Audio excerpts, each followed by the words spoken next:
E aí, tudo tranquilo? Bom, semana passada o Bolsonaro fez uma bela viagem, aí foi primeiro a Rússia, depois ele passou na Hungria, e enfim, a imprensa noticiou bastante essa viagem, essas duas viagens, e todo mundo chama muita atenção para essa viagem à Hungria, né? A Hungria não é um grande parceiro comercial brasileiro, não é uma potência, e aí a oposição marcou bastante posição de que aquela viagem à Hungria era uma mensagem muito clara, né? Em função do que é o governo da Hungria hoje. Então, aqui a gente vai exatamente dizer isso, o que é o governo da Hungria hoje, para entender por que chamaram tanta atenção dessa viagem. Vamos lá?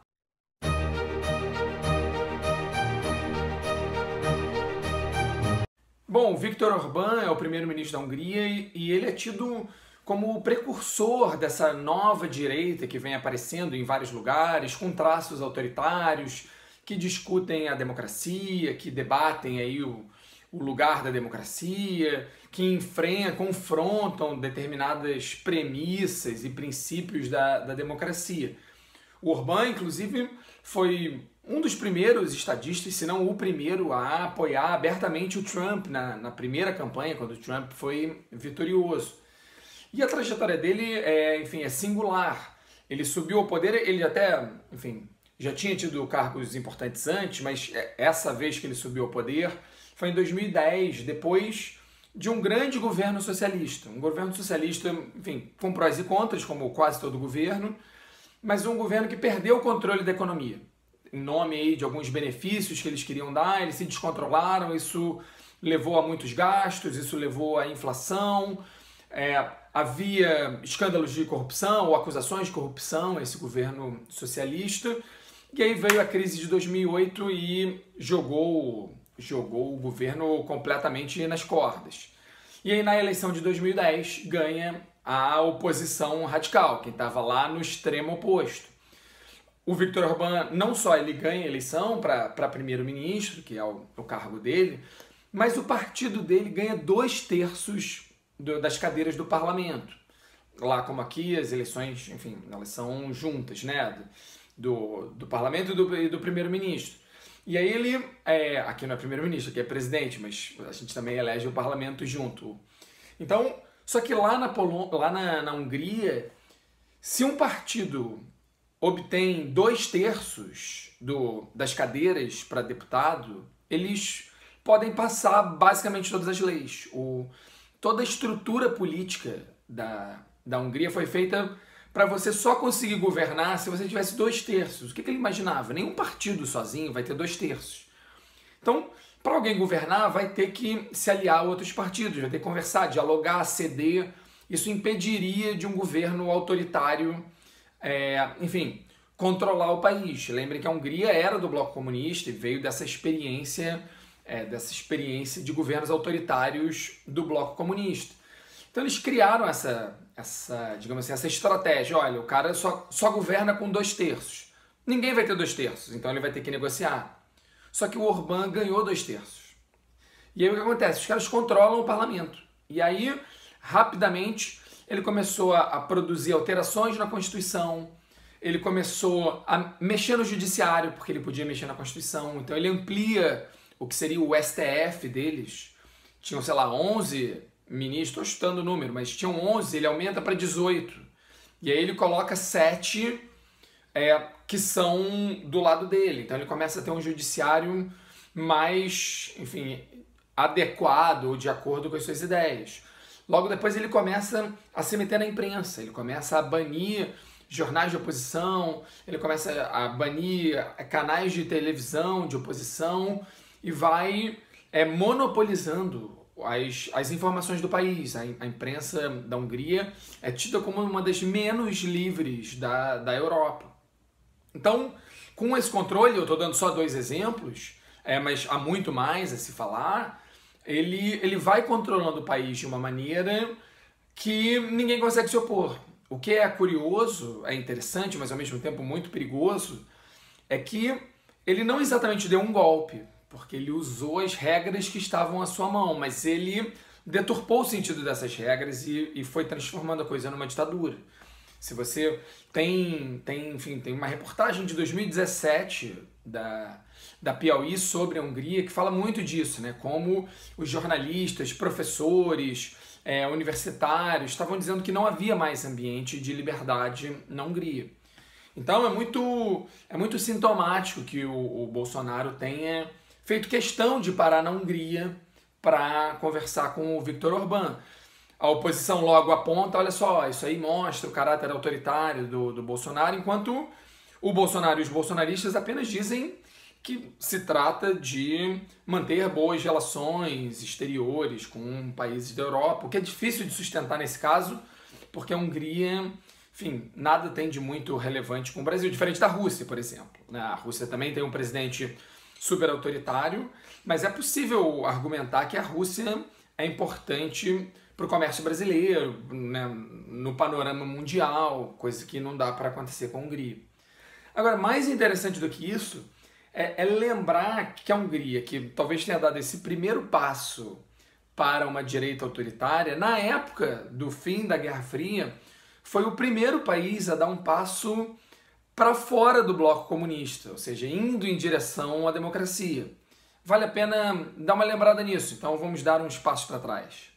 No período da Guerra Fria, no período pós-Segunda Guerra Mundial, existiu o que a gente chama de uma cortina de ferro, né? Todos os países que estavam olhando para o mapa, né, à direita, a leste do Muro de Berlim, né, da Alemanha Oriental, incluindo a Alemanha Oriental, estavam dentro da área de influência da União Soviética. Não eram parte da União Soviética. Isso é uma coisa, enfim, que muitas pessoas confundem, ainda mais agora que está passando muito tempo.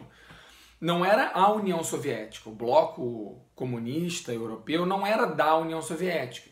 Mas era um bloco que na prática era. Mas eles eram países independentes, tinham presidente, tinham processos de escolha independentes, autônomos, tinham representação própria na ONU, enfim, toda essa logística de país autônomo. Só que todos os presidentes do bloco comunista, da Tchecoslováquia, da Hungria, da Romênia, eles viviam na dependência da União Soviética, viviam na dependência, na verdade, do exército soviético, né, das forças armadas soviéticas que mantinham eles no poder e mantinham, enfim, a população tranquila, submissa e coisas desse tipo. Toda vez que governos foram ameaçados ou que algum governo tentou se afastar da liderança soviética, as tropas soviéticas agiram.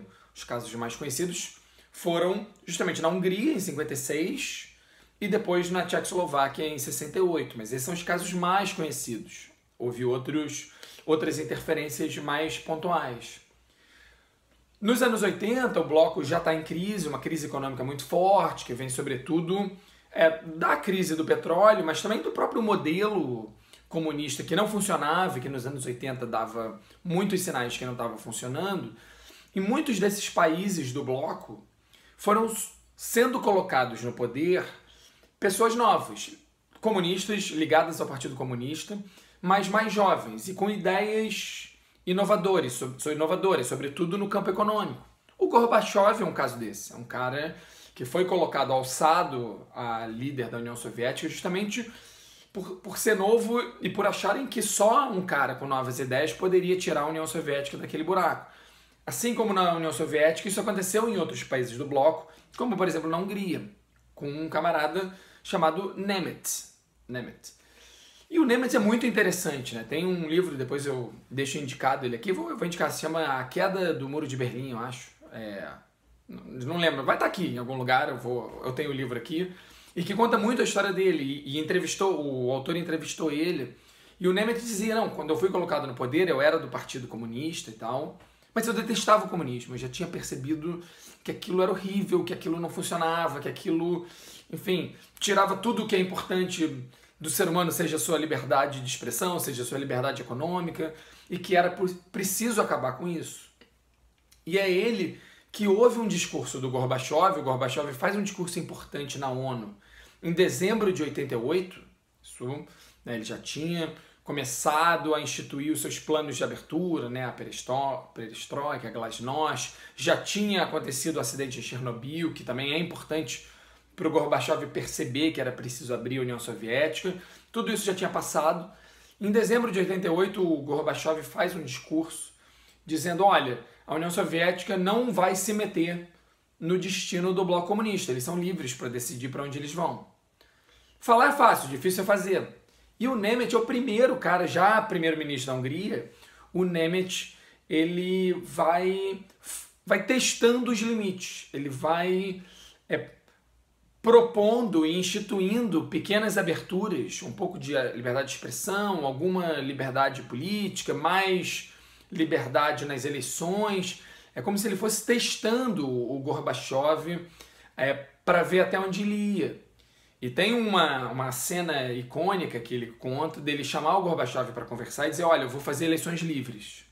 E que o Gorbachev e só os dois conversando, o Gorbachev dá um escândalo, levanta, diz, você não pode fazer isso, você vai acabar com tudo, isso vai acelerar o processo demais, você vai perder o controle, é um erro, mas... Aí o Gorbachev parou, sentou e falou assim, mas você que decide, você que comanda o país. E aí o Nemet, aproveitando essa brecha, ele disse, olha, tem um outro problema. A Hungria faz fronteira com a Áustria, e a Áustria não era do bloco comunista. E a União Soviética mantinha essas fronteiras fechadas para ninguém do bloco comunista passar para o bloco capitalista, que era o que muita gente queria fazer. E quem era responsável por manter essa fronteira fechada, a segurança da fronteira, no caso da Hungria, quem era responsável por colocar o arame farpado era a União Soviética. E aí o Nemet diz, olha, o arame farpado está estragando e tal, a União Soviética precisa trocar. E o Gorbachev assim, cara, eu tenho mais o que fazer, né? Porra, arame farpado, não me enche o saco, dá teu jeito. E aí o que ele aproveita para fazer? Ele aproveita para abrir a fronteira para a Áustria. Ele tem vários truques assim, a Hungria era um destino de jovens no verão, e aí ele promove um piquenique de graça perto da fronteira com a Áustria e ordena, por baixo dos panos, que não tivesse guarda, não tivesse nenhum tipo de policiamento na fronteira, para os jovens fugirem, entenderem que podia fugir. Só que ele diz que não dá certo, porque o bloco comunista era movido por medo, então as pessoas tinham medo de arriscar. Até que ele resolveu, junto com o presidente da Áustria, cortar o arame farpado num evento ao vivo para a televisão. E aí, quando ele corta o arame farpado e anuncia que a passagem para a Áustria é livre, você vai ter uma onda de milhares de pessoas da própria Hungria, mas sobretudo da Tchecoslováquia e principalmente da Alemanha Oriental, dando a volta para ir para o bloco capitalista pela Hungria.